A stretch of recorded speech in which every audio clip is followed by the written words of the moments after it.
I am the Tofu Golem. Please enjoy the video. You'll start by confirming you have admin access and the Windows 11 build.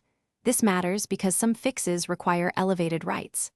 Once done, close any third-party lock screen or theming app and temporarily pause real-time antivirus to avoid blocked processes. Next, open Settings, go to Personalization, then Background. Change the background to a different image or solid color to force Windows to rebuild its wallpaper cache. This first set of actions isolates common causes and gets the system ready for deeper repair. Now you'll rebuild the desktop components themselves. Open Task Manager, find Windows Explorer, and restart it to reload the shell immediately. Then navigate to %appdata %Microsoft/Windows/themes and delete transcoded wallpaper. JPG and cached theme files. This forces Windows to recreate a fresh wallpaper cache.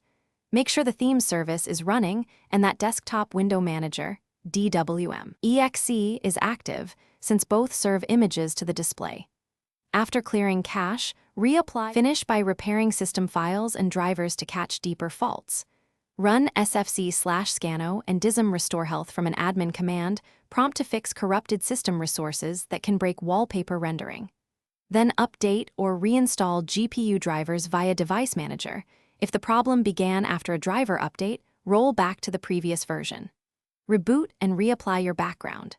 Troubleshooting tip: if the black screen persists, create a new local user. If the wallpaper shows there, your original user profile may be corrupted.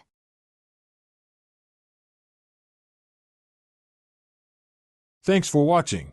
Consider subscribing if we helped you today.